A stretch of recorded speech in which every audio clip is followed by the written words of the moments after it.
¿Les aparece ahí que comenzó la grabación en pantalla? Sí, profesor. Perfecto.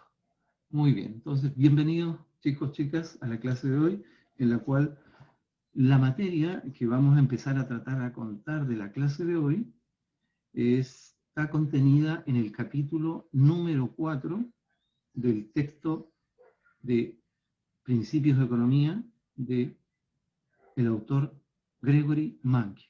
¿Ya? Ese capítulo, como el 1, 2, 3 y 4, ya fueron subidos al aula, así que básicamente ese material es el que va a ser respaldo de estas clases. ¿Ya?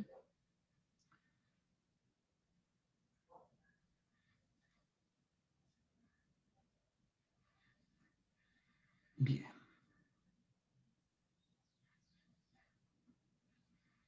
Aquí tenemos en la diapo entonces lo que vamos a ver hoy día. Capítulo 4, la oferta y la demanda. Vamos a partir, obviamente, analizando las fuerzas del mercado, que son básicamente dos a nivel de unidades. Unidad consumidora, que son las personas, ¿ya? Las familias que demandan bienes y servicios, y la unidad productiva, que son las empresas que generan estos bienes y servicios que satisfacen las necesidades de los consumidores. ¿Ya? Vamos a partir con el mercado. Dentro del mercado, obviamente, estas dos fuerzas son las que están permanentemente en actividad, ¿ya? Y estas dos fuerzas, demanda y oferta, son las que en definitiva conforman la cantidad que se va a producir de un bien o servicio en un determinado mercado y se va a transar, y también la conjunción de estas dos fuerzas conforman el precio en definitiva que se va a cobrar por ese bien o servicio. ¿Bien?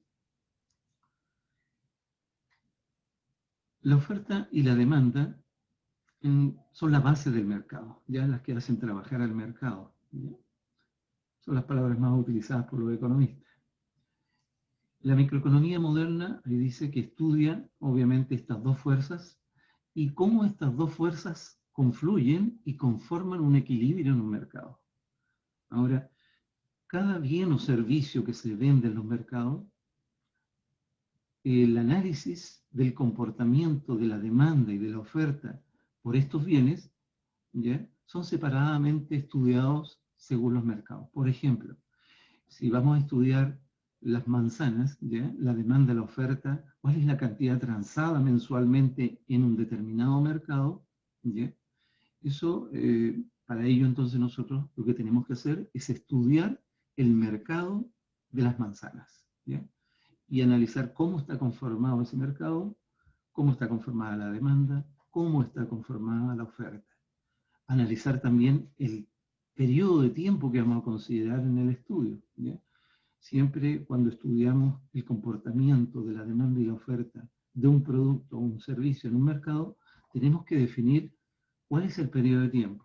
Es decir, vamos a estudiar el comportamiento de la demanda y la oferta de manzanas en el primer semestre del año 2020, el segundo semestre del 2019, el primer semestre del 2019, el primer trimestre de 2020, siempre es un periodo determinado. O a lo mejor vamos a estudiar el comportamiento del mercado de las manzanas generado durante el año 2019. O sea, siempre hay que determinar un periodo de tiempo por el cual vamos a estudiar el comportamiento de un mercado específico. ¿Ya? Para cada producto o para cada servicio existe un mercado. ¿Ya? Y en cada uno de esos mercados de bienes y servicios siempre va a haber una fuerza denominada demanda, que la conforman básicamente los consumidores, las familias, y una fuerza que es la oferta, ¿ya? Que son básicamente las empresas que generan estos bienes o servicios y los ofrecen en el mercado.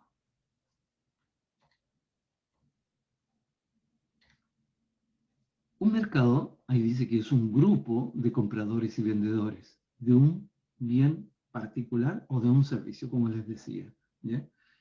Siempre los mercados van a estar conformados de un grupo de oferentes y un grupo de demandantes.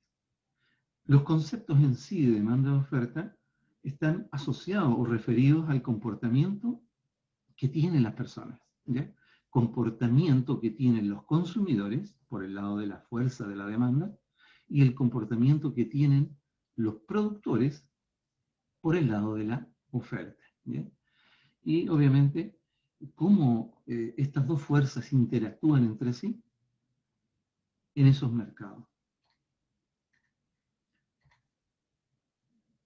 Esto ya está visto. Los compradores son los que determinan la demanda y la oferta asociada básicamente a los vendedores.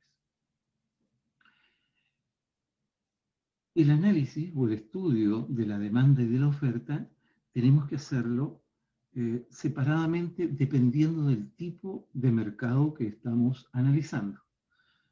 En economía, los mercados se diferencian básicamente o se clasifican básicamente en dos tipos. Uno, el mercado competitivo, ¿ya? O de competencia perfecta, y los mercados imperfectos, ¿ya? Por lo tanto, va a depender de las características que tengan los mercados, es que los vamos a clasificar de competencia perfecta o competitivos, o de competencia imperfecta. Ya sea una u otra clasificación, el análisis que hacemos es el comportamiento de la demanda y de la oferta en cada uno de esos tipos de mercado. Un mercado competitivo, veamos. Entonces dijimos, clasificamos los mercados en competitivos y en imperfectos. Los mercados competitivos, según sus características, primero es que existen muchos compradores y muchos vendedores. O sea, por el lado de las dos fuerzas existe una multiplicidad de agentes, ¿ya? No es que haya un solo comprador o un solo vendedor, sino que por ambas fuerzas hay una multiplicidad. Esa es una de las características principales de un mercado competitivo. Otra característica importante de los mercados competitivos es que este tipo de mercado no es controlado por nadie. Sí, obviamente hay injerencia del gobierno, pero no con un afán de controlar a las fuerzas en sí, o controlar en sí el precio, o controlar la cantidad transada, sino que es más bien la intervención estatal con un propósito de asegurarse por parte del gobierno de que los mercados operen libremente, ¿ya? Y si de alguna manera hay un mercado en que sea imperfecto, como por ejemplo en el que existe un monopolio, ¿ya? La injerencia del gobierno en ese tipo de mercados es básicamente establecer o dictaminar políticas antimonopólicas, ¿ya? Con el afán, obviamente, de proteger a los consumidores, ¿ya? Pero la intervención que pueda tener el Estado, ¿ya? Siempre es con el propósito de facilitar el libre juego de la demanda y de la oferta, ¿ya? Protegiendo principalmente a los consumidores. Otra característica de esta clasificación de mercado competitivo es que en él existe un estrecho rango de precios, ¿ya? O sea, no, el precio puede fluctuar, pero normalmente la fluctuación es estrecha. Por ejemplo, en un determinado periodo de tiempo, el precio va a tener una fluctuación. Por ejemplo, si el precio de equilibrio en un determinado periodo de tiempo es de 200 pesos la unidad de producto, este precio puede variar, ¿ya?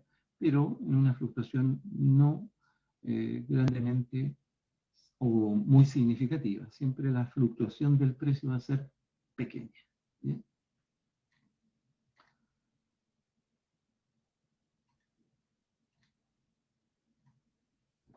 La competencia perfecta, otra característica, es que los productos son los mismos. Además, numerosos compradores y vendedores existen en el mercado. Entonces, habíamos dicho de que por el lado de la demanda hay muchos demandantes y por el lado de la oferta muchos productores, muchos vendedores. Entonces, cuando hay una multiplicidad de componentes del mercado, demandantes y oferentes, individualmente los consumidores o los oferentes no tienen la posibilidad de poder influenciar el mercado.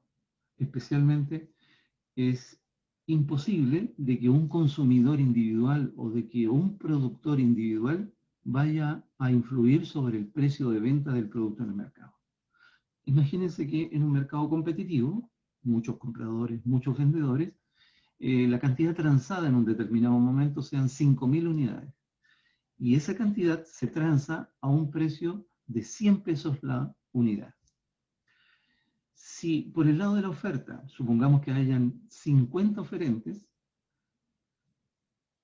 uno de ellos, supongamos que decide cobrar un precio, ¿ya?, de 120. Se quiere arrancar con los tarros y dice, a lo mejor yo voy a cobrar un poco más, porque a la medida que cobre más, lo más probable es que tenga más ingresos. Pero si el mercado es transparente, ¿ya?, ese productor que quiere cobrar un poco más que el precio normal o de equilibrio del mercado, obviamente le va a ir mal, porque como el mercado es transparente, lo que va a ocurrir es que al principio es probable que venda, pero los consumidores se van a dar cuenta que en la mayor parte de los otros productores están cobrando 100 y él está cobrando 120, obviamente todos se van a ir a aquellos oferentes que venden su producto a 100 pesos. Y el que vende a 120, obviamente en el tiempo le va a ir mal. Por eso es que no es posible que algún oferente o algún consumidor pueda en forma individual modificar de alguna manera el precio o influir sobre el precio o la cantidad transada, ¿ya? Esa es una de las características también principales de un mercado de competencia perfecta o competitivo, ¿ya? No solo que existen numerosos compradores y vendedores, sino que además ninguno de ellos en forma individual puede influir sobre el precio del mercado. Otra característica de esta competencia perfecta dice que compradores y vendedores son tomadores de precio. ¿Qué significa este concepto de tomador de precio? Por ejemplo, por el lado del productor, cuando está vendiendo su producto en el mercado y este producto tiene un precio específico, ese precio, supongamos 300 pesos la unidad, ese dato para el productor es un dato importantísimo porque le sirve o le permite al productor determinar sus utilidades, ¿cierto? Porque sabe cuánto es lo que le va a costar producir, es decir, va a conocer sus estructuras de costo de producción y obviamente que dependiendo del precio de venta de su producto en el mercado, van a ser sus ingresos y según lo que venda a ese precio, también va a ser sus costos. Por lo tanto, va a poder determinar con ese dato del precio de mercado, él va a tomar ese dato y va a servir para él de modo que pueda tomar decisiones acertadas en cuanto a márgenes de utilidad, especialmente, ¿bien? Y por el lado de los compradores, también se dice que los compradores son tomadores de precio en el sentido de que ellos cuando visualizan el precio de venta de su producto o de el servicio que ellos van a contratar en el mercado, eso les sirve al consumidor para tomar decisiones. Si el precio es más bien bajo, obviamente el consumidor va a tender a demandar una mayor cantidad de unidades de producto. Y si el precio de mercado que está visualizando el consumidor él lo considera relativamente alto, obviamente eso va a influir en su decisión de consumo y lo más probable es que él tienda a reducir el consumo de ese bien o servicio. Entonces, siempre en los mercados competitivos, los precios ¿ya? Son muy importantes, son un dato importante para consumidores como para productores para tomar decisiones.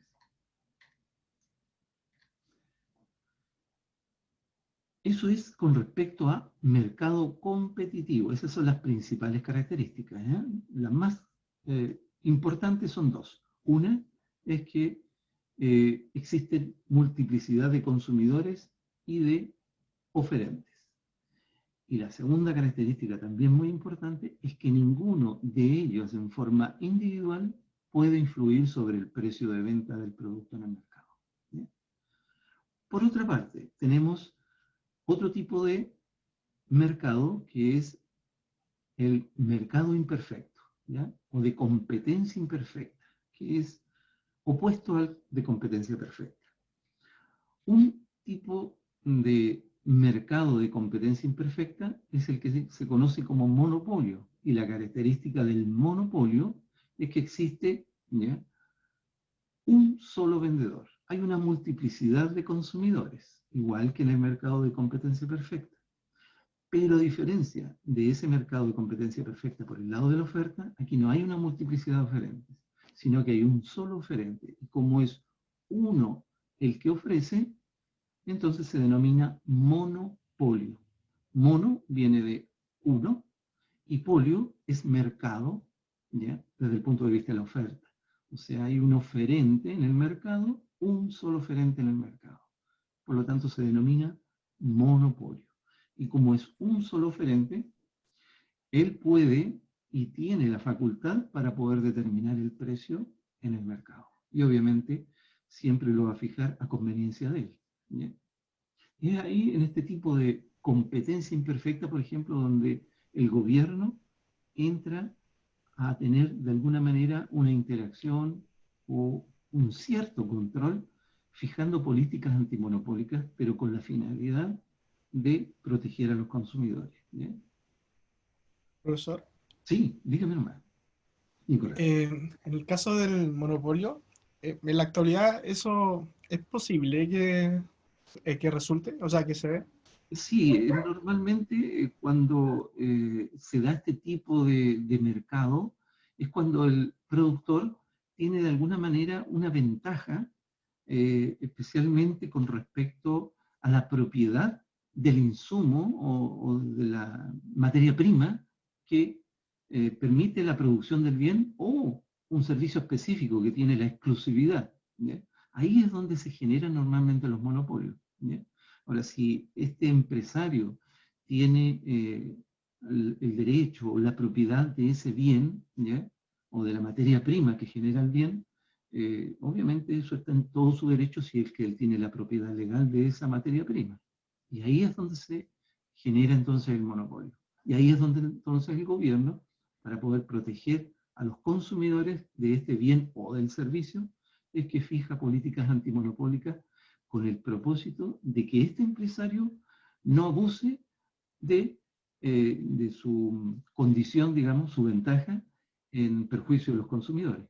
Y muy especialmente cuando se trata a lo mejor de algún servicio de primera necesidad para los consumidores. Ahí entonces la protección del gobierno es muy importante, pero se da. Pero básicamente cuando hay una ventaja por parte del productor en la propiedad de un insumo. Otro tipo de mercado imperfecto, ¿ya?, aparte de monopolio, es el oligopolio, ¿ya? Aquí la palabra oligopolio la dividimos en oligo, que significa pocos, polio, mercado, ¿ya?, desde el punto de vista de la oferta. Este es un mercado de pocos oferentes, a diferencia del anterior, que era monopolio, hay un solo oferente. Acá el oligopolio son pocos los vendedores, pueden ser 5, pueden ser 8. Un ejemplo típico es el tema de los servicios de comunicación por vía celular o televisión, de cable, en fin. Hay normalmente pocas empresas que ofrecen estos servicios, ¿ya? Pueden ser, como les decía, 8, 7, 5, 4 empresas, y ellas pueden conformar un oligopolio. Asimismo, el caso de las empresas, las farmacias, digamos, que son pocas empresas, que con el correr del tiempo han ido aumentando la cantidad de farmacias, ¿ya? Pero en un principio era básicamente unas muy pocas cadenas, ¿ya?, que habían normalmente 3, 4, y eso ya conforma un oligopolio. Y cuando hay oligopolio, siempre está el peligro de que de alguna manera se colusionen estas empresas o estas cadenas en favor, obviamente, de sus beneficios personales y en perjuicio de los consumidores. Por lo tanto, aquí el gobierno también entra en acción estableciendo políticas, ¿ya?, que regulen los oligopolios. Entonces, mercados imperfectos versus mercados perfectos. Los mercados perfectos son aquellos en que hay una multiplicidad de consumidores, multiplicidad de productores. Mercados imperfectos en que existe de alguna manera uno, dos o pocos oferentes. ¿Bien? Un oferente, monopolio. Pocos oferentes, oligopolio. Ahí hay otra característica del oligopolio que hay que considerar, que no siempre presenta una competencia agresiva, ¿ya? Pueden haber 5 empresas que no se disputen el mercado en forma agresiva. Lo más probable es que muchos de ellos se coludan, ¿ya? Y lleguen a acuerdos de cómo se van a particionar el mercado. Entonces, una vez que han llegado a acuerdos cómo se particiona en el mercado, obviamente la competencia es cero agresiva. ¿Sí?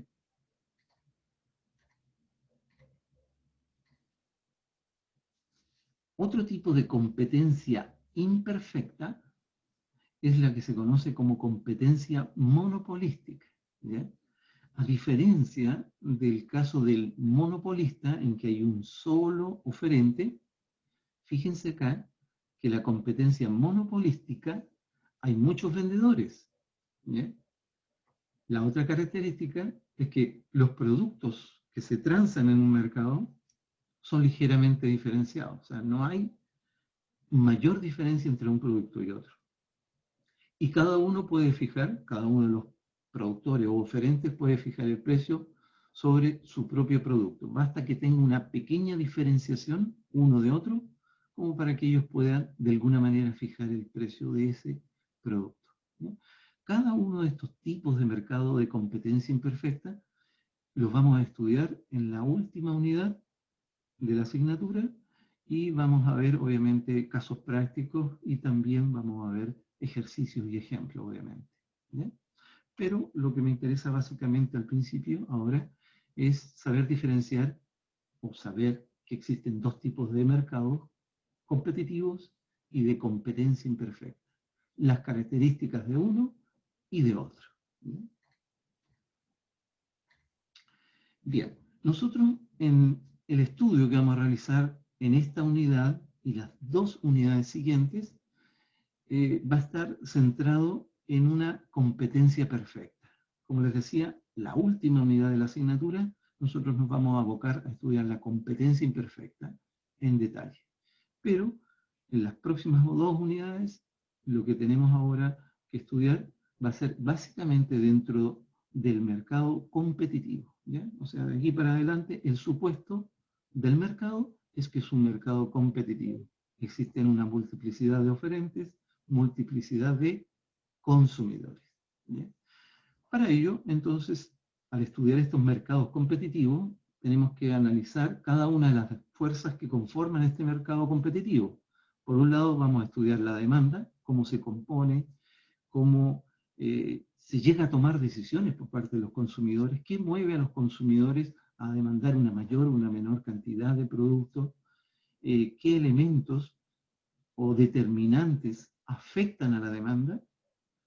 Por otro lado, vamos a estudiar la oferta, es decir, a los productores, vamos a estudiar el comportamiento de los productores, qué mueve a estos a producir una determinada cantidad de unidades de productos o servicios, que los mueve, obviamente, generalmente es obtener utilidades, obviamente, ¿ya? Pero eso lo vamos a estudiar en detalle.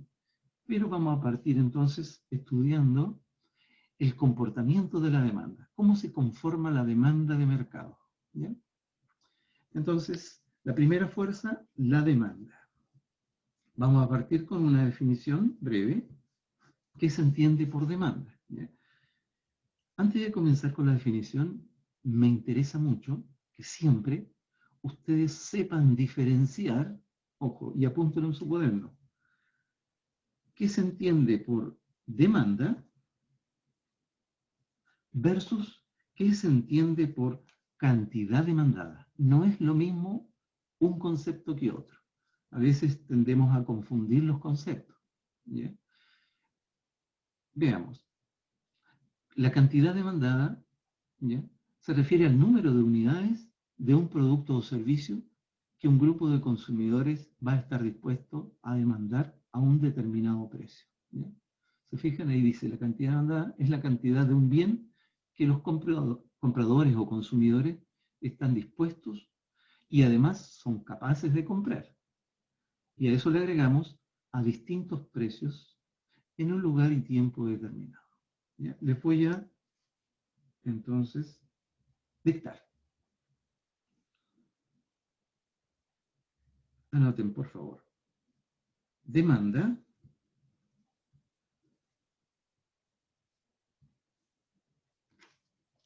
se entiende como las distintas unidades de un bien o servicio que un consumidor o un grupo de consumidores está dispuesto a demandar a distintos precios. Repito, son las distintas cantidades o unidades de un bien o servicio que un consumidor o un grupo de consumidores está dispuesto a consumir o a demandar a distintos precios, coma, en un lugar y tiempo determinado. Cierre comillas. Analicemos la definición entonces de demanda, ¿ya? La demanda en sí la ejerce un grupo de consumidores, ¿ya? Es decir, podríamos decir que la demanda es el comportamiento, ¿ya? Representa el comportamiento que tiene un grupo de consumidores, ¿ya? Y ese comportamiento se refleja en el número de unidades que ese grupo de consumidores va a estar dispuesto a demandar o a consumir a distintos precios y en un lugar y tiempo determinado. Es decir, en un lugar, es decir, puede ser este lugar físico o no, puede ser un mercado físico o puede ser, por ejemplo, un mercado que no es físico, es Internet, ¿ya? Y también en un tiempo determinado. Es decir, cuando estudiamos la demanda, lo tenemos que primero definir en qué periodo de tiempo vamos a estudiar ese comportamiento. Si lo vamos a estudiar en un semestre, en un comportamiento de un trimestre o el comportamiento de un año completo. Bien. Bien. Entonces, tenemos el concepto de demanda más o menos claro, que es básicamente las distintas cantidades de un bien o servicio que un grupo de consumidores o un consumidor está dispuesto a adquirir a distintos precios en un lugar y tiempo determinado. Entonces, lo que tenemos que diferenciar, como les decía recién, en el concepto de demanda, que no es más que el comportamiento que tiene un grupo de consumidores, versus la cantidad demandada, que es el número de unidades que demanda ese grupo de consumidores, ¿ya? Uno es, el concepto de demanda es el grupo en sí, el comportamiento o lo que refleja como comportamiento un grupo, y lo otro es el número de unidades que ese grupo de consumidores está dispuesto a adquirir. Son dos cosas distintas, ¿ya? Si la demanda de manzanas, ¿ya?, en un periodo de tiempo determinado es de 5.000 kilos de manzana, por ejemplo, eso está reflejando el comportamiento de un grupo de consumidores, ¿ya? ¿Cuántas unidades o cuál es la cantidad demandada? Bueno, las 5.000 unidades, ¿ya? Otro concepto dentro de lo que es demanda. En economía se llegó a determinar lo que se conoce como la ley de la demanda. La ley de la demanda sostiene que existe una relación inversa entre precio y cantidad demandada. Anoten, por favor, ahí en su cuaderno. Ley de la demanda implica una D mayúscula, letra D, que representa demanda. Eso es igual F, paréntesis, P, cierre paréntesis. Repito, demanda, una letra D, es igual a F, paréntesis, P, cierre paréntesis. Eso es una función matemática. Como toda función matemática, está compuesta de variables. Para el caso de la demanda, ¿ya?, tenemos dos variables. Una es la cantidad demandada y la otra variable se denomina precio. Por lo tanto, la cantidad demandada como variable dependiente la vamos a asignar con la letra Q y una D minúscula al lado. Q mayúscula y una D minúscula al lado. Eso es cantidad demandada. Y la cantidad demandada, que es nuestra variable dependiente, va a estar en función de otra variable que se denomina variable independiente, que es el precio. Y el precio lo vamos a asignar con la letra P. Por lo tanto, en nuestra función matemática tenemos que la demanda, que es QD, es igual a F de P, es decir, la cantidad demandada va a estar en función del precio. Precio, variable independiente. Cantidad demandada, variable dependiente. Como la cantidad demandada es nuestra variable dependiente, obviamente va a depender, la cantidad que se demande, va a depender de la variable precio. Si el precio es más bien alto, la cantidad demandada es menor. Si el precio tiende a bajar, la cantidad demandada tiende a subir. Y de ahí entonces en que nuestra ley de la demanda precisamente sostiene que existe obviamente una relación entre estas dos variables, pero la relación que va a existir entre la variable cantidad demandada y la variable precio, esa relación es inversa. Y pónganle al lado derecho de la función un signo negativo, el cual obviamente les va a indicar la relación inversa entre las variables. Como les decía, si el precio aumenta, la cantidad demandada disminuye. Si el precio tiende a disminuir, obviamente la cantidad demandada tiende a aumentar. Y eso lo podemos apreciar especialmente en las ofertas que hacen las grandes empresas, ¿ya? En los Cyber Day, por ejemplo. Si nosotros estamos haciéndole un seguimiento a un determinado producto, un producto electrónico, por ejemplo, un LED específico con ciertas características, cuyo precio a lo mejor normal de mercado está en 300.000 pesos, obviamente la cantidad demandada del LED durante un periodo de tiempo, según esas características, a lo mejor pueden ser de 600 unidades. Pero en un Cyber Day, normalmente todos los productos tienden a bajar el precio. Y cuando baja el precio, ¿qué pasa con la cantidad demandada de estos productos? Obviamente tiende a aumentar. Y eso es lógico. ¿Ya? Y eso entonces sostiene la ley de la demanda. La relación inversa que hay entre variable dependiente cantidad demandada y versus variable independiente precio. ¿Ya? No olviden esa relación inversa. Siempre que el precio sube, la cantidad demandada de un bien o servicio tiende a disminuir. Y viceversa. Vamos a introducir el concepto de tabla de demanda.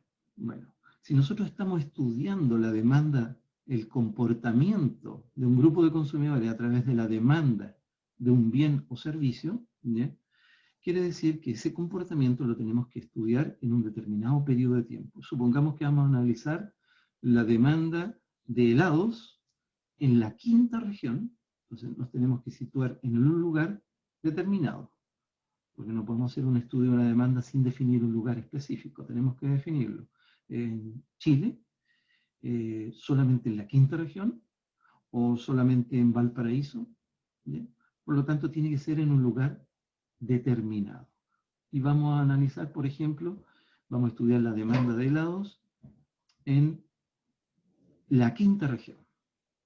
Periodo de tiempo, primer semestre del 2020. ¿Cuál ha sido el comportamiento de la demanda de helado? Y nos podemos incluso ser más específicos, determinados helados, ¿ya?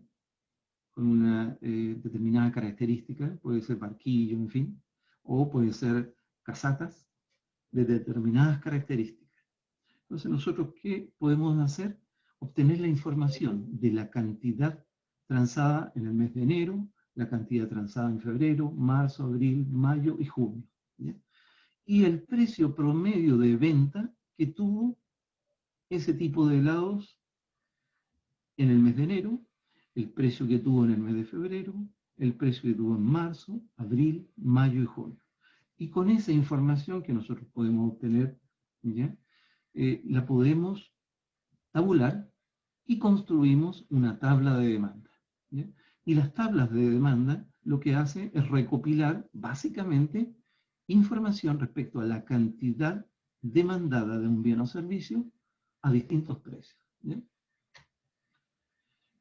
Algo muy sencillo, la tabla de demanda de helado. Y aquí representamos en un cuadrito que es nuestra tabla de demanda, y en esa tabla de demanda vamos a tener dos columnas, precio y cantidad. Y fíjense que las anotaciones de precio, que partimos con un precio de 0, después de 50 centavos, 1, 1,5, 2, 2,5, hasta 3. Fíjense las cantidades que se demandan a distintos precios, según lo que se registra en la tabla. Si los helados no tuvieran precio, es decir, se regalaran, según este ejemplo, la cantidad demandada de helados serían 12. ¿Qué pasa si ahora se les decide cobrar por los helados 0,50? Obviamente ya no va a haber 12 unidades demandadas, sino que va a disminuir. Y en la medida que el precio de venta de los helados va subiendo, fíjense qué ocurre con la cantidad demandada de helados. Empieza a disminuir. Y aquí tenemos al final, a un precio tan alto de 3 pesos, bajo el supuesto obviamente, la cantidad demandada es 0. O sea, puede ser que en un mercado específico de un bien o servicio, el precio sea tan alto que no hay ningún consumidor que esté dispuesto a pagar ese precio tan alto para poder adquirir el bien o servicio, ¿ya? Y eso obviamente va a depender de muchos factores que van a considerar los consumidores. Pero cuando el precio es para ellos demasiado alto, nadie va a estar dispuesto a adquirir ni una sola unidad de ese bien o servicio. Por lo tanto, ese es un punto extremo. Y el otro punto extremo en una tabla de demanda es cuando el producto se regala, no tiene precio, no se cobra por él. La cantidad de personas o de consumidores que van a estar dispuestos a demandar el bien o servicio, bueno, en este caso es 12, ¿ya? Pero son puntos extremos, ¿ya? Entonces, primero tenemos que tener una tabla en la cual están registrados los precios y las cantidades. Y en esa tabla siempre ustedes van a poder apreciar esa relación inversa que hay entre precio y cantidad. Y obviamente, esa relación inversa es la que define la ley de la demanda. Bien, ya tenemos entonces claro algunos conceptos. Demanda de mercado es nada más que el comportamiento que refleja un grupo de consumidores respecto al número de unidades que está dispuesto a adquirir de un bien o servicio a distintos precios. Además, ya sabemos el concepto de la ley de la demanda, en que existe una relación entre dos variables, cantidad demandada y precio, en que existe una relación inversa, ¿sí? Ahora vamos a empezar a estudiar y analizar detenidamente cuáles son los determinantes que afectan a la demanda. Los voy a señalar primero y posteriormente los vamos a ir analizando cada uno en profundidad. Bueno, uno de los determinantes que afecta a la demanda es el precio, obviamente. Un segundo determinante o factor es el ingreso de los consumidores. la renta que tengan los consumidores obviamente va a afectar a la demanda. Imaginémonos que mejora la renta de los consumidores de la quinta región. Si mejora la renta en el tiempo, ¿qué podemos esperar que tengan como comportamiento los consumidores respecto a los bienes o servicios? En la medida que su ingreso aumente, obviamente ellos van a estar dispuestos a adquirir más unidades. Por lo tanto, la demanda en sí va a estar afectada también por el ingreso de los consumidores. Otro determinante que puede, y de hecho afecta a la demanda, es el precio de los bienes relacionados. Bienes relacionados, básicamente nosotros nos referimos a dos tipos. En economía se conocen los bienes sustitutos perdón, y los bienes complementarios. ¿Ya?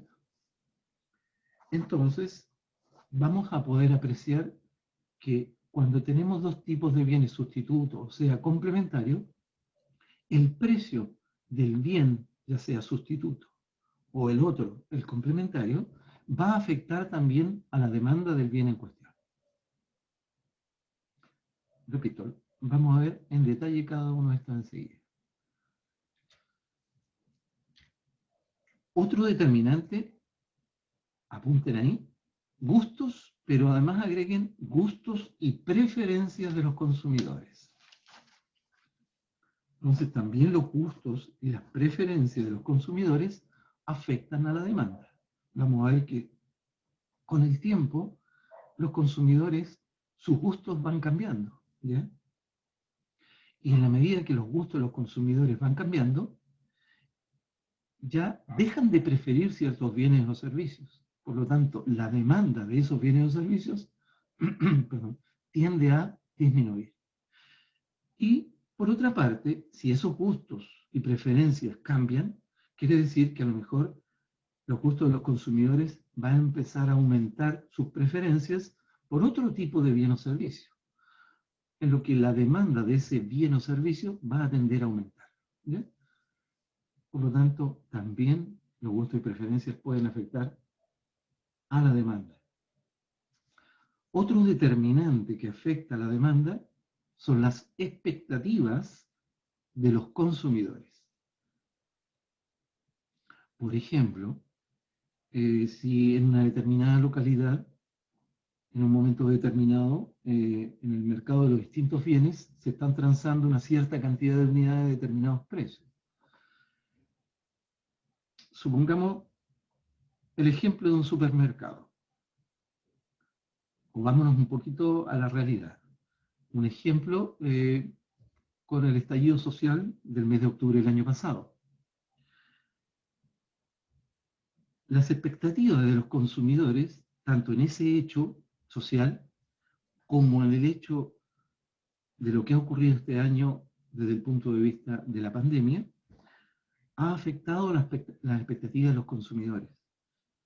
Porque, según las noticias, se dice que es muy probable que escaseen ciertos bienes. Por lo tanto, cuando ello ocurre, eso afecta a las expectativas de los consumidores. Los consumidores les da una impresión de que los productos o servicios que ellos necesitan es muy probable que en un muy corto plazo empiecen a escasear. ¿Cuál es el comportamiento entonces de la demanda de los bienes y servicios cuando ello ocurre? Obviamente hay una explosión en la demanda de bienes y servicios. Por lo tanto, la demanda se ve afectada significativamente según las expectativas. Lo mismo ocurre cuando hay expectativas de guerra. También la gente se abalanza a los supermercados y trata de comprar la mayor cantidad de bienes y servicios posibles. Por lo tanto, las expectativas del mercado, que puede afectar a los consumidores, obviamente incide también en la demanda. Aquí no aparece, pero por favor agreguemos otro determinante, que es el clima. El clima es un determinante que está asociado obviamente a la naturaleza, que pudiera de alguna manera también afectar a la demanda. ¿Ya? Eso ocurre obviamente cuando el clima es caluroso, o si estamos hablando de un punto de vista estacional, cuando llega el verano en una determinada localidad, normalmente los consumidores incrementan la demanda por ciertos bienes, como por ejemplo los helados, los ventiladores, ¿ya? O los equipos de aire acondicionado. Entonces, también el clima de alguna manera puede afectar a la demanda, ya sea positiva o negativamente, eso lo vamos a ver en detalle, ¿ya? Pero esos son básicamente los principales determinantes que pueden afectar a la demanda.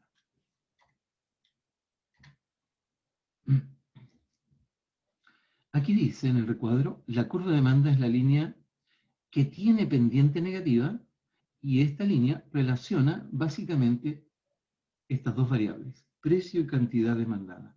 Entonces, si nosotros en nuestra tabla de demanda presentamos dos columnas, una con la variable precio, que es nuestra variable independiente, y tenemos diversos registros para el precio, y en otra columna tenemos la cantidad demandada, que es nuestra variable dependiente, y también tenemos registros asociados a los distintos precios de la cantidad demandada.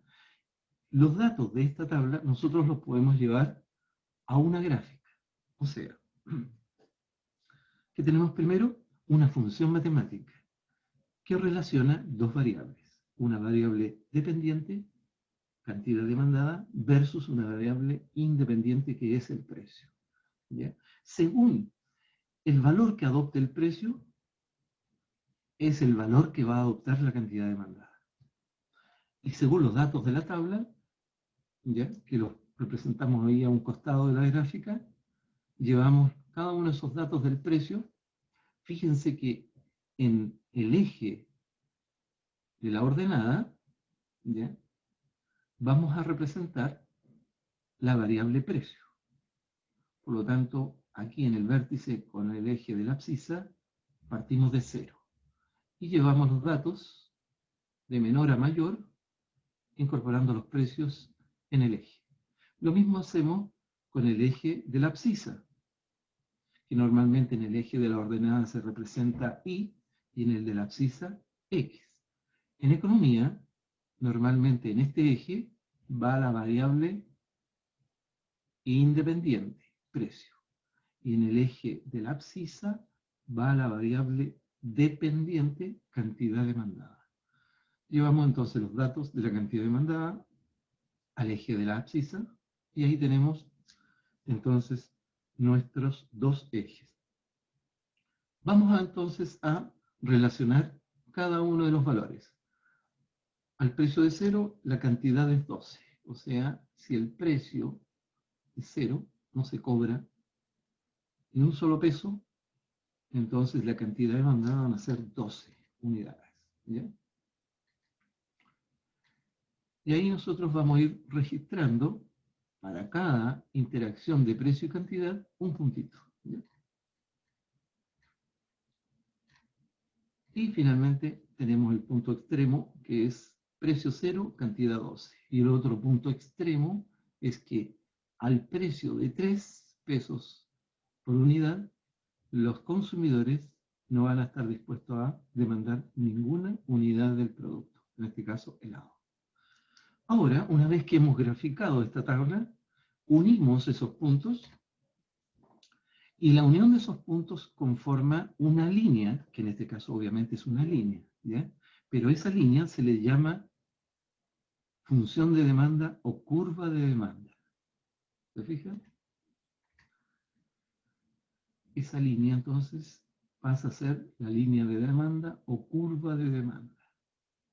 ¿Y qué definimos como demanda? Dijimos, la demanda son las distintas cantidades o unidades de un bien o servicio que un consumidor o un grupo de consumidores está dispuesto a consumir o a demandar a distintos precios. Entonces, un consumidor va a estar dispuesto a demandar 2 unidades de helado si el precio es 2,5. Si el precio es más bajo, 2. entonces este grupo de consumidores va a estar dispuesto a demandar 4 conos de helado. Si el precio baja de 2 a 1, el grupo de consumidores va a estar dispuesto a demandar 8 unidades de helado. ¿Se fijan? Entonces, son las distintas unidades de un determinado bien o servicio que un grupo de consumidores o un consumidor individual está dispuesto a adquirir a distintos precios en un lugar y tiempo determinado. ¿Bien? Entonces tenemos básicamente 3 ámbitos en lo que es demanda. El ámbito conceptual, que fue nuestra definición. El ámbito matemático, que es la función matemática. Y el ámbito geométrico, que es nuestra gráfica de la curva de demanda. ¿Ya? 3 ámbitos: conceptual, matemático y geométrico. En economía se establecen ciertos supuestos cuando se hace un estudio determinado. ¿Ya? Se conoce el supuesto denominado ceteris paribus, que es una frase latina que significa supuesto que las demás variables se mantienen constantes. Eso significa, digamos, en latín, ¿ya? Significa literalmente el resto permanece igual. ¿Qué significa este supuesto?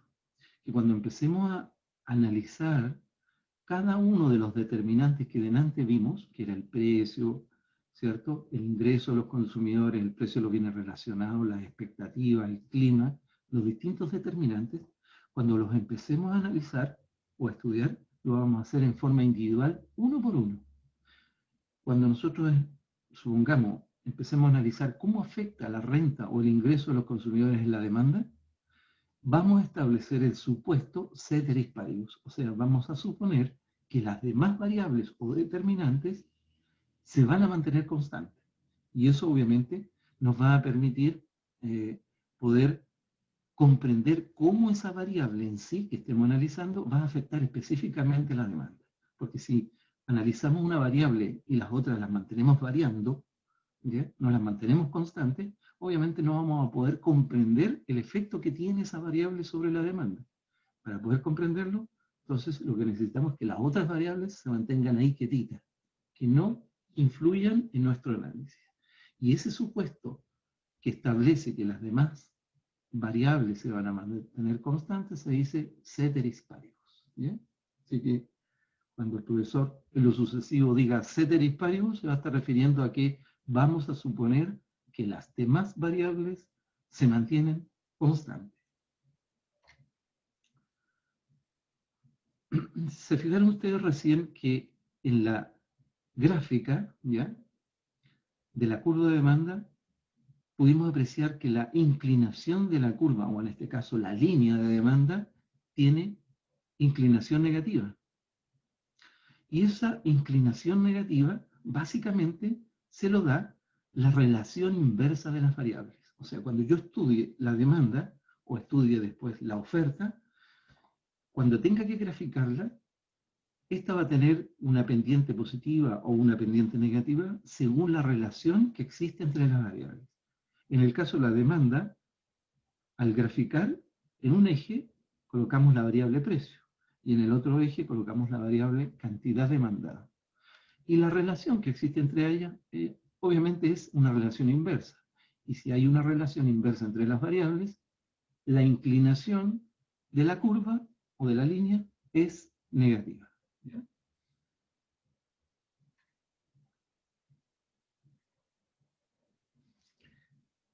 Lo que acabamos de estudiar o analizar, ¿ya?, es la demanda individual, ¿ya?, de un bien o servicio. O sea, en el mercado tenemos que identificar básicamente si estamos analizando a un grupo de consumidores o estamos analizando el comportamiento de un solo consumidor en forma individual. ¿Ya? Normalmente en economía, cuando estudiamos la demanda, obviamente es el comportamiento de un grupo de consumidores. Por lo tanto, la demanda que nosotros estudiamos se llama demanda del mercado. Se refiere a la suma de todas las demandas individuales por un determinado bien o servicio, ¿ya? O sea, si tenemos en un determinado mercado de las manzanas o de los helados, y ese mercado está conformado por 600 consumidores, ¿ya? Y esa tablita que nosotros reflejamos recién, el comportamiento de cuántas unidades va a demandarse según el precio, eso es la respuesta que va a tener eh, ese grupo de consumidores, ¿ya? Y esa es la demanda de mercado del grupo de consumidores. Pero tenemos que entender que la demanda de mercado, cuando está conformado por un grupo de consumidores, cada uno tiene una respuesta individual al precio. Por ejemplo, si yo conformo uno de los 600 consumidores del mercado y estoy demandando manzanas, lo más probable es que a un precio de 500 pesos el kilo, yo vaya a comprar 2 kilos. ¿Ya? A lo mejor el consumidor B, a ese precio, él va a comprar 1 kilo. A lo mejor un consumidor C, un tercer consumidor, a ese precio de 500 va a comprar 3 kilos de manzana. Bueno, cuando sumamos las demandas individuales de cada uno de los 600 consumidores, ya vamos a sumar el kilo de manzanas que yo compré, el kilo de manzanas que compró el consumidor 2, más los 3 kilos del consumidor 3, al sumar la cantidad demandada y consumida por cada uno de los consumidores, vamos a llegar a lo mejor a 6.000 kilos de manzana. Por lo tanto, la demanda de mercado son 6.000 kilos. ¿Y cuántos consumidores conformaron ese mercado? 600 consumidores. Obviamente que la demanda individual, al sumarla, conforma la demanda de mercado. Esa es la idea, ¿ya? Que ustedes quiero que tengan claro que cuando estudiamos el comportamiento de un grupo de consumidores es porque estamos analizando la demanda del mercado. Pero ojo, esa demanda de mercado no es más que la sumatoria de todas las demandas individuales de los consumidores que conforman dicho mercado. Geométricamente hablando, para este caso la demanda de mercado, las curvas de demanda horizontal son sumadas horizontalmente, es decir, para obtener la demanda de mercado tenemos que sumar las demandas individuales en forma horizontal. ¿Bien? Vamos a ver ejercicios en su momento respecto a este tema de la demanda de mercado versus las demandas individuales.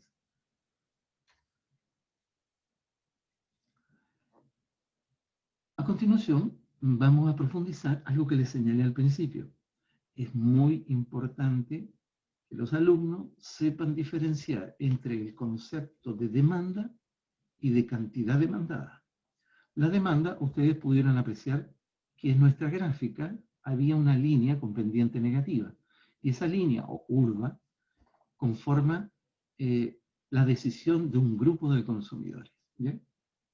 Y esa demanda puede estar afectada por distintos determinantes o elementos. ¿Bien? La demanda en sí puede aumentar o puede disminuir. Cuando la demanda aumenta o disminuye, también se ve afectada la cantidad demandada. Específicamente, cuando hablamos de demanda, asociamos el concepto de demanda geométricamente a la curva. Esa es la demanda. Y los valores que tenemos bajo esa curva, que los voy a repetir acá, los valores o unidades que están bajo la curva son las distintas unidades que ese grupo de consumidores está dispuesto a adquirir. O sea, es la cantidad demandada. La cantidad demandada, por ejemplo, a un precio de 2, es de 4 unidades. La cantidad demandada a un precio de 1 peso es de 8 unidades. Entonces, tenemos distintas cantidades demandadas. Las cantidades demandadas obedecen a distintos precios. Pero la demanda es la curva que representa las decisiones del grupo de consumidores. Eso es el reflejo de las decisiones de un grupo de consumidores. La curva de demanda es la demanda y el número de unidades que están dispuestos a adquirir ese grupo de consumidores son las cantidades demandadas. ¿Ya? Entonces, no es lo mismo decir demanda que cantidad demandada.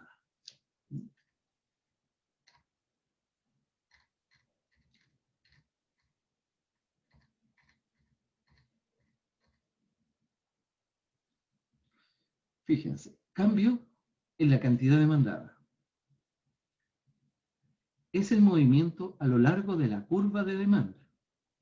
Y ese cambio en la cantidad demandada resulta de un cambio en el precio del producto. Aquí vamos a empezar a analizar entonces los determinantes que afectan a la demanda. Dijimos que habían como 6 determinantes que afectan a la demanda. El primero es el precio del producto. Veamos.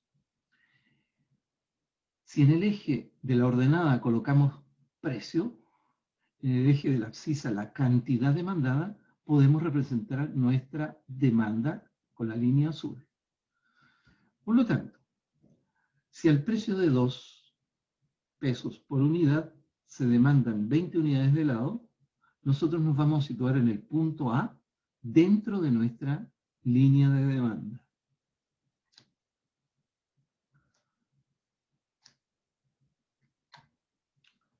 Supongamos que el gobierno aplica un impuesto al precio del producto que nosotros estemos analizando, supongamos los cigarrillos. Cuando el gobierno aplica un impuesto, si inicialmente a un precio de 2 pesos se transan 20 unidades de este producto, cuando el gobierno aplique el impuesto, lo que va a hacer es que el precio del producto se va a incrementar. Por lo tanto, supongamos que con impuesto incorporado, el precio de nuestro producto se ve elevado a 4 pesos la unidad. ¿Qué podemos esperar? ¿O cuál es la cantidad demandada que puede ahora reflejarse a un precio mayor? Nosotros podemos esperar que la cantidad demandada a ese mayor precio sea menor, obviamente.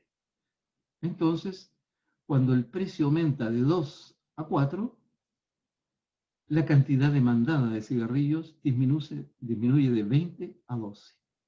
Entonces, con esto, lo que quiero es mostrarle que el primer determinante de la demanda es el precio. ¿Y cómo afecta el precio a la demanda? De acuerdo a lo que hemos visto. Cuando aumenta el precio, disminuye la cantidad demandada.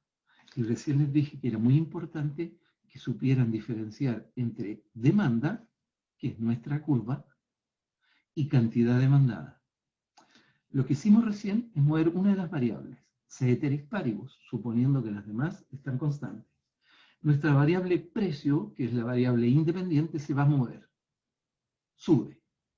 Nuestra variable dependiente, que depende de la variación del precio y depende inversamente, obviamente cuando el precio sube, la cantidad demandada disminuye. Pregunta, ¿qué ocurre con la demanda? Es decir, nuestra curva, nuestra línea azul, ¿se vio afectada en sí con algún desplazamiento de esta curva? La respuesta es no.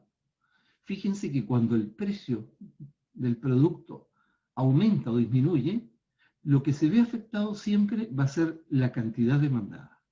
Cuando aumenta el precio, disminuye la cantidad demandada. Si el precio disminuye, ocurre lo contrario con la cantidad demandada, aumenta.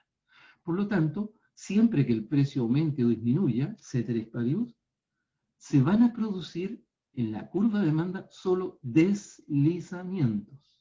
Entonces, por favor, apunten ahí en su cuaderno el efecto que produce sobre la demanda un cambio en el precio. Cuando el precio del bien cambia, entre paréntesis, aumenta o disminuye, cierre paréntesis, se va a producir un deslizamiento, y por favor subrayen la palabra deslizamiento y pónganle comillas, se produce un deslizamiento a través de la curva de demanda. Entonces, toda vez que el precio cambia, se produce solo un deslizamiento, no hay desplazamiento, solo un deslizamiento. Entonces, en sí, la curva de demanda no se ve afectada cuando cambia el precio del bien en cuestión. O sea, si estamos analizando bien cigarrillo, cuando cambia el precio de los cigarrillos, nunca me va a afectar a la demanda en sí. Lo que me va a afectar es la cantidad demandada de cigarrillos. ¿Bien? Si hay 600 consumidores en este análisis de demanda, o sea, esta curva azul es el reflejo del comportamiento de consumo de 600 consumidores, esos 600 consumidores van a estar ahí, no se va a ver afectado por el hecho que el precio subió. A lo más que se va a ver afectado es el comportamiento respecto a la cantidad demandada de ese bien cigarrillo. El precio subió, la cantidad demandada disminuyó. ¿Ya? Entonces, el primer determinante que de alguna manera afecta a la demanda, que en sí no la afecta, es el precio. Por lo tanto, precio solo provoca deslizamientos a través de la curva de demanda.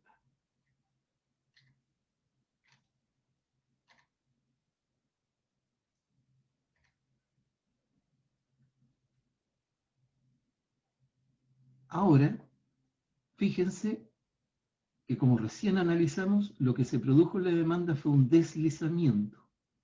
¿Ya? Ahora tenemos que saber diferenciar qué determinantes afectan a la demanda con sus desplazamientos. Fíjense, cuando hay un cambio en la demanda, que no lo hubo ahora, cuando hay un cambio es porque hay un desplazamiento de la curva de demanda, ya sea a la derecha o a la izquierda. Y un cambio en la demanda también es resultante de un cambio en cualquier otra variable distinta al precio. Repito nuevamente, hemos analizado recién una variable, un determinante, que es el precio.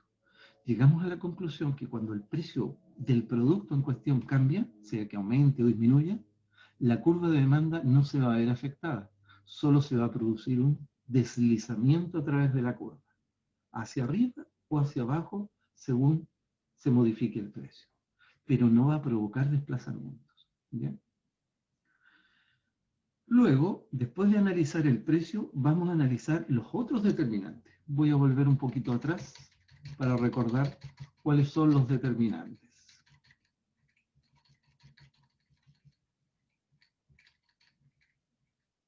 Ahí están los determinantes. El precio es el primer determinante, pero pudimos apreciar que el precio solo afecta la cantidad demandada, pero la curva en sí no la afecta, solo se produce un deslizamiento. Pero cuando ahora empecemos a analizar cada uno de estos determinantes, como el ingreso de los consumidores, el precio, lo viene relacionado, gusto y preferencia, etc., todos estos otros van a provocar en la demanda desplazamientos paralelos. Lo que no logró el precio va a producirlo los otros determinantes.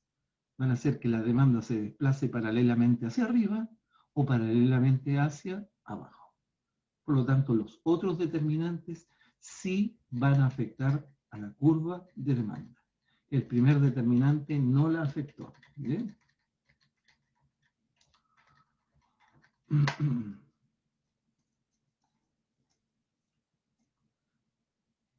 En la sesión de hoy día vamos a llegar a analizar hasta el precio de los bienes relacionados. O sea, vamos a ver básicamente otros dos determinantes nomás.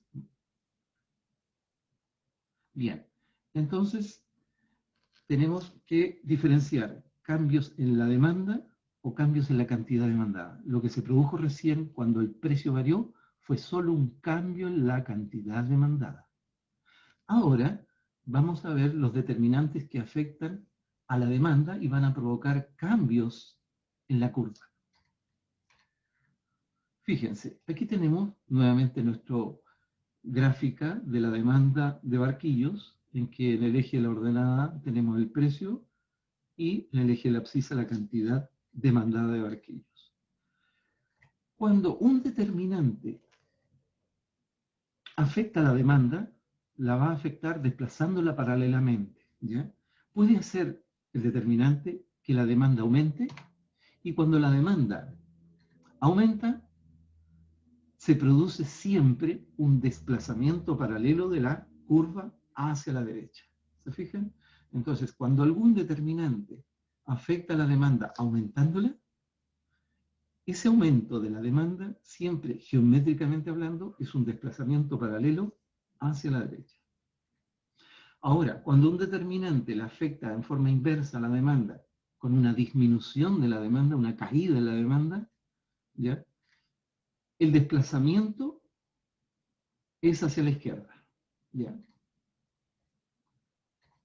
Entonces, la demanda puede ser que aumente, y cuando la demanda aumenta, ¿ya? O se expande, cuando escuchen ese concepto de expansión de la demanda, es porque la demanda está aumentando.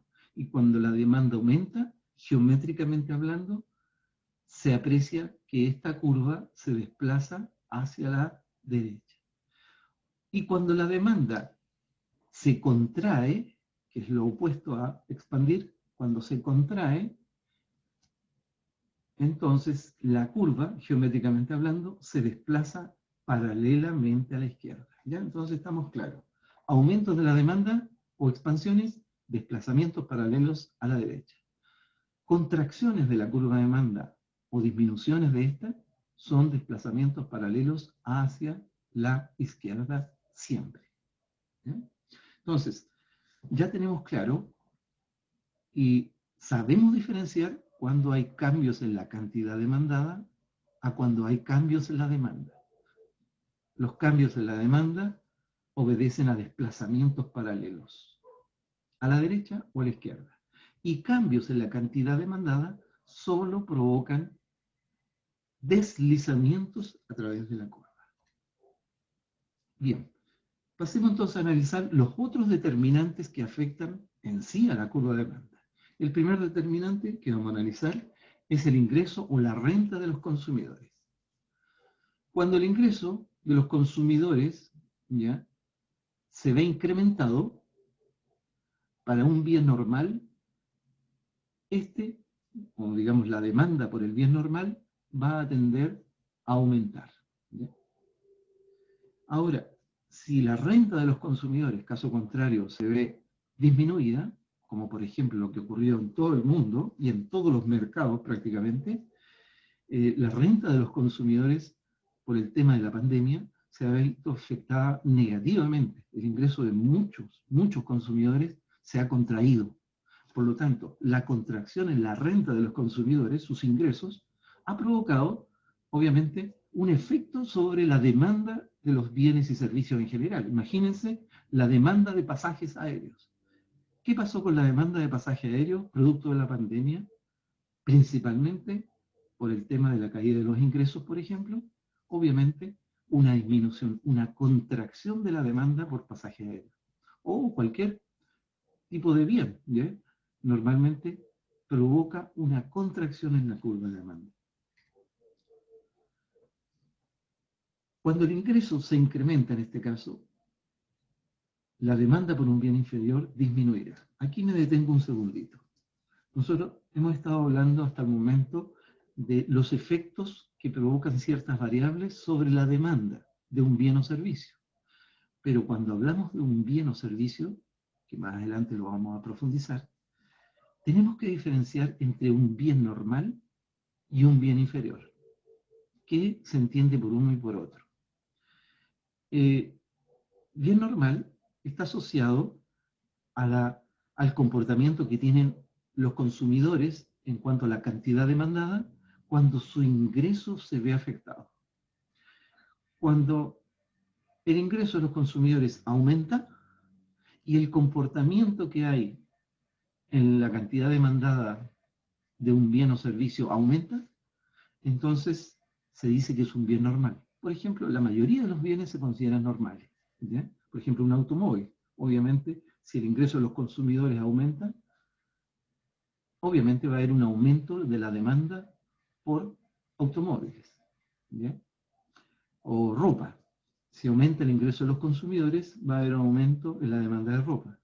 si estamos en condiciones normales y aumenta la renta de los consumidores, tiende a aumentar la venta de pasajes aéreos, ¿ya? La demanda de pasajes aéreos aumenta. Todos esos bienes o servicios en el cual el comportamiento de los consumidores es un incremento cuando aumenta el ingreso de ellos, o es una disminución de la demanda cuando disminuye la renta, entonces estamos hablando de bienes normales. Pero cuando al aumentar la renta de los consumidores, un determinado bien tiende a disminuir la demanda, entonces estamos hablando de un bien inferior, ¿ya? ¿Cuáles son los bienes inferiores? Por ejemplo, se considera bien inferior la margarina, ¿ya? La carne de quino. Todo esto en base a un estudio que se hizo a principios de 1900 en Londres, ¿ya? Con un grupo de familias. Se seleccionó un grupo determinado de familias en Londres y a ese reducido grupo de familias, a sus integrantes se les incrementó sucesivamente el ingreso, bajo estudio, digamos, y se fue analizando el comportamiento que tuvo esas familias con respecto al consumo de ciertos bienes. Y se pudieron dar cuenta que en la mayoría de los bienes tendía a aumentar el consumo en la medida que le aumentaban el ingreso a la familia. Pero pudieron darse cuenta que en cierto tipo de bienes, las familias a medida que aumentaban su ingreso, el consumo empezó a disminuir. Y se dieron cuenta, por ejemplo, en el caso de la margarina. Al principio, cuando tenían un ingreso relativamente bajo, las familias consumían margarina, ¿ya? Pero a medida que le fueron aumentando el ingreso, las familias empezaron a dejar de consumir margarina y cambiaron, sustituyeron este bien por otro, por mantequilla, ¿ya? Normalmente. Al principio consumían carne de quino, pero a la medida que los ingresos se lo fueron incrementando, empezaron a reducir el consumo de carne de quino y ya llegó un momento en que no consumían carne de quino y fueron sustituyendo este bien por vacuno, por cerdo, en fin. Entonces, se pudo apreciar que había cierto tipo de bienes y servicios en que al aumentar el ingreso de los consumidores, el comportamiento en cuanto al consumo de cierto tipo de bienes disminuía, pues a esos se les llamó bienes inferiores. Entonces aquí nosotros hacemos la salvedad de que normalmente cuando la renta de los consumidores tiende a aumentar, si estamos analizando la demanda de un bien normal, lo que podemos esperar es que la demanda se expanda, se desplace paralelamente a la derecha. Pero ojo, si estamos estudiando un bien inferior, no esperemos un comportamiento similar. Cuando aumenten el ingreso de los consumidores, obviamente la curva de demanda de ese bien inferior va a tender a contraerse, se va a desplazar paralelamente a la izquierda. Entonces ahí se puede apreciar el efecto en un bien normal. Cuando aumenta el ingreso de los consumidores, normalmente tiende a aumentar la demanda de los bienes normales, ¿no? Se expande la demanda. Por lo tanto, en este determinante renta de los consumidores pongan al lado un signo positivo. Ese signo positivo lo que va a hacer nos va a indicar la relación que existe entre la variable renta consumidores y demanda del bien en cuestión. Como es un signo positivo, quiere decir que hay una relación directa. Cuando aumenta la renta, aumenta la demanda del bien, si es normal, ¿ya? Si fuese un bien inferior, obviamente el signo sería negativo.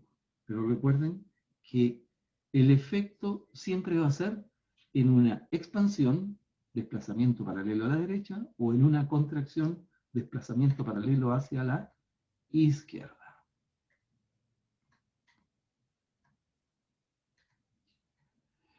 Bien, a continuación, y como para ir concluyendo ya por la sesión de hoy día, vamos a analizar el siguiente determinante, que es el precio de los bienes relacionados, ¿ya?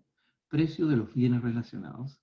O sea, si estamos estudiando un bien en cuestión, hay otros bienes también que se transan en el mercado. Si estamos analizando, por ejemplo, el comportamiento de la demanda de televisores, en el mercado también se transan refrigeradores, se transan automóviles, etc. Se transan un sinnúmero de bienes y servicios.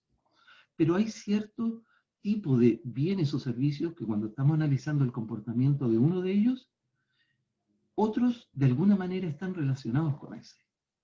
Y cuando otros bienes están relacionados con el que estamos analizando, lo más probable es que cuando varía el precio de ese otro bien relacionado, me va a afectar a la demanda del bien que yo estoy analizando. Por ejemplo, si yo analizo la demanda de raquetas, de pelotas de tenis, por ejemplo. ¿Cómo es el comportamiento de la demanda de pelotas de tenis? Bueno, eso va a depender del precio, es la cantidad demandada, si va a aumentar o va a disminuir con respecto a las pelotas de tenis. Pero ojo, como las pelotas de tenis están relacionadas con las raquetas de tenis, se utilizan en forma conjunta, ¿qué podría ocurrir con la demanda de mis pelotas de tenis si es que el precio de las raquetas, que es el otro bien relacionado, se dispara, se va a las nubes el precio de las raquetas? Si el precio de las raquetas aumenta, obviamente la cantidad demandada de raquetas va a disminuir. Y si la cantidad demandada de raquetas disminuye, ¿qué le pasa a la demanda por pelotas de tenis? Obviamente. También disminuye. Exacto. También se va a ver afectada, en este caso se va a ver afectada con una disminución, una contracción en la demanda de pelotas de tenis. Por lo tanto, cuando analizamos un bien siempre, tenemos que estar atentos a el precio de otros bienes que de alguna manera se pueden relacionar. Y aquí en nuestro análisis tenemos bienes relacionados sustitutos o complementarios. En el caso de las raquetas de tenis y pelotas de tenis, ¿podríamos hablar de bienes sustitutos o bienes complementarios? ¿Qué creen ustedes? Pelotas y raquetas de tenis, ¿son bienes sustitutos? Complementarios. Complementario. Correcto. Perfecto. Se complementan ambos. Yo para poder jugar tenis con una raqueta no puedo hacerlo si no tengo pelota. Por lo tanto, el bien pelota se complementa con el bien raqueta. ¿Ya? Y esos son bienes complementarios. También hay bienes sustitutos, ¿ya? Como por ejemplo el té y el café, o el té y las bebidas, ¿ya? O las bebidas y los jugos. En fin, tenemos que identificar si hay sustitutos y si hay complementarios, ¿ya? Entonces, según sea sustituto o según sea complementario, la relación va a ser diferente. Veamos, cuando disminuye el precio de un bien, provoca una reacción en la demanda de otro, lo que les señalaba recientemente. En el caso de sustitutos, fíjense que la reducción en el precio del bien provoca una reducción en la demanda de otro. ¿Cómo es la relación en el primer caso? La relación entre el precio del bien sustituto y la demanda del bien en cuestión. Si el precio del bien sustituto cayó y eso provocó una caída en la demanda de otro bien, ¿cómo es la relación? ¿Directa o inversa? Entre el precio del bien sustituto y la demanda del bien en cuestión. Uno disminuyó el precio del bien sustituto y eso provocó una disminución o caída en la demanda del bien que estoy analizando. Relación directa o inversa. Positiva o negativa. ¿Qué dicen ustedes? Directa, profe. Directa. ¿Era directa, profe? Sí, es directa o positiva. ¿Por qué? No tengo aquí como... Pero fíjense y anoten ahí en su cuaderno, precio, una P y una S. Precio sustituto. Y al lado derecho de PS, precio sustituto, pongan QDS, cantidad demandada del sustituto. Entonces, pongan una flechita hacia arriba al lado de PS. Cuando aumenta el precio del bien sustituto, aumenta la demanda. Y también coloquen una flechita hacia arriba en la demanda del sustituto. Entonces, cuando la flechita va en el mismo sentido, ambas para arriba, se dice que hay una relación directa o positiva. Luego, más abajo, de nuevo pongan un PS, perdón, un P, pero no PS, un P y un QD. Ahora pongan una flecha hacia arriba en la P y una flecha hacia abajo en QD. ¿Se fijan que las flechas van en sentido contrario? Entonces, cuando la relación es inversa, que es lo que va a ocurrir acá, fíjense, cuando estamos hablando de bienes complementarios, que en el caso de la raqueta de tenis y la pelota de tenis, cuando el precio de la raqueta de tenis, y ahí le ponen una flecha hacia arriba en la P y le colocan una C chiquitita, precio del bien complementario, va hacia arriba la flecha. Y en la demanda o cantidad demandada, le colocan una flecha hacia abajo. Cuando el precio de las raquetas aumentó, ¿qué le pasó a la demanda de pelotas? Disminuyó. Entonces, cuando hay una flecha hacia arriba en el precio y una flecha hacia abajo en la demanda del otro bien, quiere decir que la relación es inversa y le colocan un signo negativo. Siempre cuando se trata de bienes sustitutos, la relación es directa. Siempre que se trate de bienes complementarios, la relación es inversa. Ejemplo, precio de las raquetas versus demanda de pelotas de tenis. Cuando el precio de las raquetas aumentó, la demanda por pelotas de tenis cayó. Relación inversa. Arriba, bienes sustitutos. Té y café. Si en el mercado del café se produce un aumento sustantivo en el precio del café, ¿qué va a ocurrir con la demanda de té? El precio del café, bien sustituto, subió. ¿Qué pasa con la demanda de té? ¿Va a aumentar o va a disminuir la demanda de té? Va a aumentar. Muy bien. Claro, cuando son bienes sustitutos y cuando sube el precio de uno de ellos, por ejemplo, el precio del café, si un consumidor X, compra todos los meses un determinado tipo de café y lo compra a 5.000 pesos el frasco, le encanta el café. También le gusta el té, pero entre té y café prefiere el café. Y de pronto, al mes siguiente, cuando va al supermercado, se encuentra que en ese supermercado y en todos los supermercados, el precio de ese café ya no es 5.000 pesos, sino que es 14.000 pesos el frasco. Lo más probable es que ese consumidor y muchos otros más van a decir, no estoy dispuesto a pagar este precio, me gusta mucho el café, pero a 5.000 pesos ni un problema, pero ahora a 14.000 pesos yo no voy a comprar. Mira, por mientras voy a comprar té. Así que imagínense, ese consumidor y un gran número más de consumidores pensando así, ¿qué va a ocurrir con la demanda de té? Se van a cambiar un grupo de consumidores de un bien, se van a cambiar al otro. Van a sustituir café por té. Por lo tanto, la demanda de té se va a ver incrementada porque llegó un grupo de consumidores que demandaban café, que ahora está más alto el precio, van a demandar más té. Por lo tanto, cuando son bienes sustitutos, al aumentar el precio de uno de ellos, por ejemplo el café, va a provocar un aumento, una expansión de la demanda de té. Entonces, aquí hay una relación directa en los bienes sustitutos. Siempre que aumenta el precio de uno, aumenta la demanda del otro bien. ¿Ya? Y si disminuye el precio del café, no les quepa la menor duda que si de 14 baja a 3.000, obviamente la demanda de té se va a contraer, va a disminuir significativamente cuando disminuya el precio del café. Entonces la relación entre precio, bien sustituto y demanda de bien en cuestión, siempre en bienes sustitutos, la relación es directa o positiva. Bien, ahí finalmente para concluir,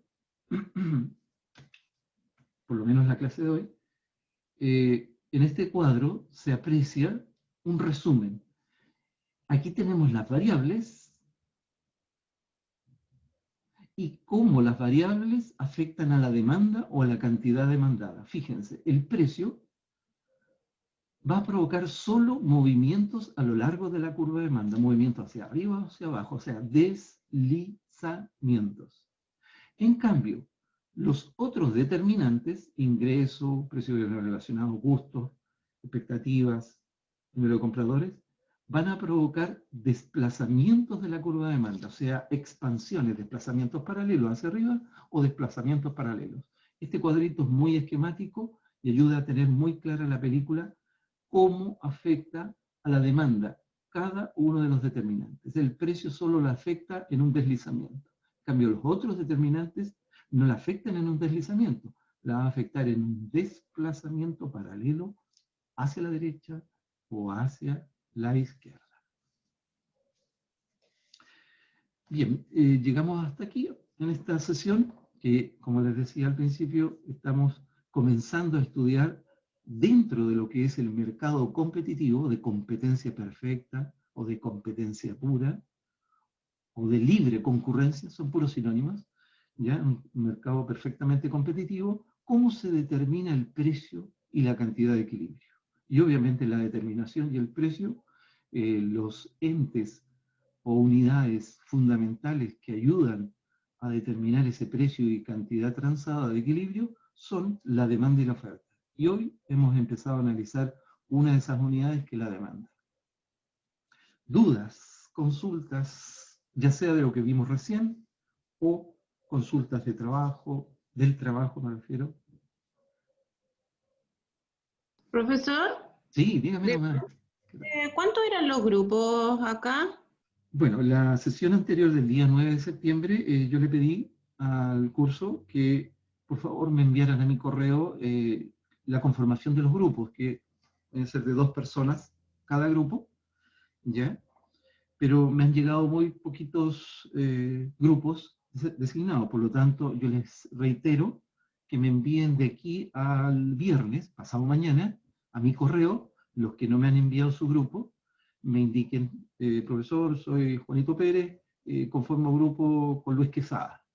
Ya, perfecto, y así yo recibo todos los grupos, y una vez que tenga conformados los grupos, les voy a asignar grupo 1, grupo 2, 3, 4, 5 y 6, y les voy a enviar inmediatamente el día sábado, les voy a enviar el tema y las instrucciones para desarrollar el trabajo, y también la fecha en que deben presentarlo y cómo. Pero esa es la idea. Así que es importante que me envíen sus grupos. ¿Profe, de cuántos eran los grupos? Que no alcancé a escuchar. 2 alumnos. Ya, bro. Si hay por ahí hay algún alumno o alumna que tiene problemas, profe, ¿sabe qué? Conversé con mis compañeros y ya todos conformaron su grupo y yo me quedé sola o me quedé solo, ¿podría conformar en cierta forma el grupo? Ningún problema, me lo hace saber nomás y me envía el correo, me dice, soy yo nomás Juanito Pérez, que conforma el grupo. Y me da las razones del caso, no hay ningún problema.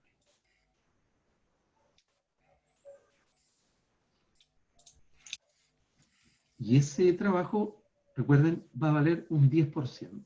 Y la próxima clase, el próximo miércoles, les voy a interrogar así aleatoriamente a unos 2 alumnos acerca de lo visto en esta clase de hoy. Así que traten de repasar básicamente y tener claro más o menos los conceptos y no es complicado. Profesor, ¿usted tiene todos los integrantes de los nombres, o sea, de los grupos? No, porque no me han llegado todos, me han llegado solamente, hasta el momento me han llegado solamente 3 grupos, pero faltan alumnos que me hagan llegar por correo su grupo. ¿Quiénes conforman el grupo? ¿Quiénes son los 2 alumnos o alumnas que conforman el grupo? Me falta. De aquí al viernes, ojalá. Claro, es que yo creo, no tengo grupo, creo que Kiara también está en el... Estábamos tratando de hacer un grupo con Kiara, pero no sé si Ya. está en este ramo, porque no la veo conectada ahora. No, tienes razón. No. Mándenme el correo de todas maneras y su intención de ver la factibilidad de poder conformarlo con la alumna Kiara, con el apellido también. Y ahí yo reviso dentro de la lista ya sea de los dos cursos, y veo si está incorporada Kiara, y si no lo está, yo le devuelvo el correo y le digo que no está incorporada, para que vea si puede Bien, conformar profesor. con otro compañero. Ok, Ya, profesor, yo le mando el correo. perfecto. Muchas gracias.